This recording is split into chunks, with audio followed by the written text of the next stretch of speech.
آئے حدیث میں بتا دیتا ہوں جس حدیث کو کہتی ہیں ام المومنین سے پوچھا گیا، بخاری میں ہے کہ نبی کریم علیہ السلام گھر میں کون سی نماز پڑھتے تھے؟ کون سی نماز؟ گھر والی۔ تو ام المومنین نے فرمایا کہ رسول پاک فی رمضان و فی غیرہ، رمضان میں اور غیر رمضان یعنی 12 مہینے نبی کریم علیہ السلام گھر میں 11 رکعتیں پڑھتے تھے۔ گھر میں کتنی نماز پڑھتے تھے؟ شابش بولو، کتنی نماز؟ 8 تہجد، 3 وتر۔ اب غیر مقلد نے اس حدیث پہ کیا ظلم، اسی کی تحریف کی، اور دیکھو ان کا فرار، دیکھو اس حدیث کو فٹ کیا تراویح پہ۔ ہاں دیکھے ہی نا، نبی کریم علیہ السلام کتنی رکعتیں پڑھتے تھے؟ 11۔ یعنی آپ دیکھیں نا، فرار دیکھیں، حالانکہ اس نماز میں ذکر ہے 12 مہینوں کا۔ آپ ایمان سے بتائیں تراویح 12 مہینے ہے یا صرف 1 مہینہ؟ اب 12 مہینے والی نماز پر تراویح کا دھوکہ دینا، اس سے بڑا کوئی بین الاقوامی فراڈ ہو سکتا ہے؟ اتنا امریکہ والے بھی فراڈ نہیں کرتے، انگریز بھی اتنا فراڈ نہیں کرتا جتنا ان کا بنایا ہوا فرقہ کر گیا۔ یعنی 2 نمبری دیکھو، روایت ہے 12 مہینوں کی نماز کی، اور اس کو فٹ کر رہے ہیں کس پر؟ تراویح پر، 1 مہینے والی نماز۔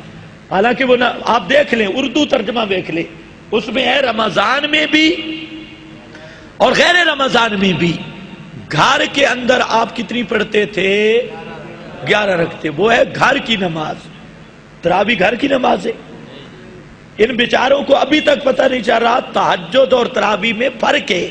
اب دیکھیں، تہجد ہے پچھلی رات کی نماز، جب آدمی سو کر اٹھتا ہے اس وقت تہجد ہوتی ہے، اور تراویح ہے متصل عشاء کے بعد۔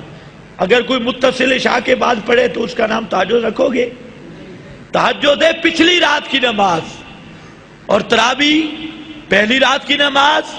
تہجد کی فرضیت، تہجد کا حکم قرآن سے ثابت، فَتَحَجَّدْ بِهِ، قرآن میں موجود، اور تراویح کا ذکر قرآن میں نہیں۔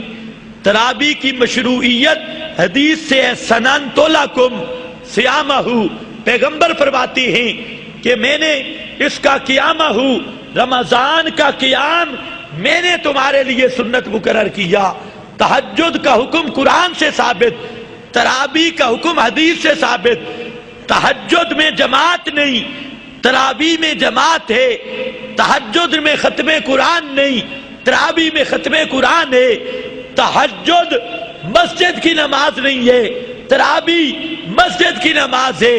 تہجد میں تداعی نہیں، لوگوں کو بلانا نہیں، تراویح میں تاکید اور لوگوں کو بلانا ہے۔ یہ سارے فرق ہیں، تہجد اور ہے، تراویح اور ہے۔ انہوں نے تہجد کا نام تراویح رکھ کے امت کے ساتھ اتنا بڑا فراڈ کیا کہ نام بدل کے ایک پوری نماز ہضم کر گئے، جس طرح مزاربت والے سارے پیسے ہضم کر گئے۔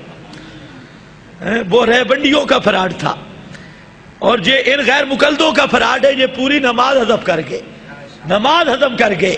لیکن یاد رکھ، تراویح مستقل نماز ہے، پیغمبر نے اس کا ترغیب دی۔ اللہ کے پیغمبر نے فرمایا من قام رمضان ایمانا و احتسابا، یہ مستقل نماز ہے۔ اس لیے یاد رکھ لے، یہ 20 تراویح پڑھنا اللہ کے ہاں بھی مرضی نماز یہی ہے، اور پیغمبر کے صحابہ کا طریق بھی یہی ہے۔ اور اہدنا الصراط المستقیم صراط الذین انعمت علیہم کی مہر بھی اسی پہ موجود ہے، منعم علیہ، لوگ اسی کو پڑھتے رہے۔ اس لیے فراڈ نہ کر۔ پھر وہ جو 11 رکھتے ہیں، مزے کی بات ہے وہ بھی سنو۔ اچھا، کہتے ہیں 8 رکعت ہے کیا تراویح، اور 8 اور 1 11 ہوتی ہے نا جی؟ مجھے ذرا بولو، میں مسئلہ 8 اور 1 11۔ پھر کم از کم اس روایت کو ماننا ہے، وہ وتر تو ترائی منو نا۔ پورا سال آپ وتر کتنے پڑھتے تھے؟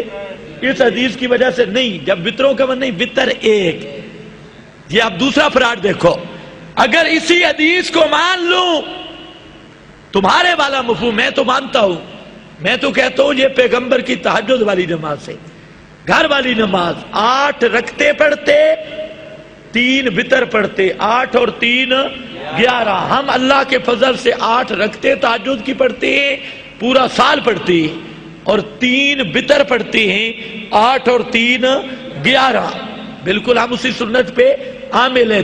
تو ثابت کرنا تراویح کے ساتھ ذرا 8 کا لفظ، ایک حدیث لا بخاری میں کہ لفظ و تراویح کا اور ساتھ 8 کا عدد دکھا، پیغمبر کا فرمان ہو تراویح کے ساتھ 8 کا عدد ہو، صحیح سند کے ساتھ، ایک ایک حرف پہ 1 لاکھ روپیہ انعام دوں گا۔ لیکن ای خیال استو محال استو جنون، یہ تو ہم نے دیکھے ہوئے ہیں، صرف فراڈ کرنا یہ آسان ہے لیکن ثابت کرنا بڑا مشکل۔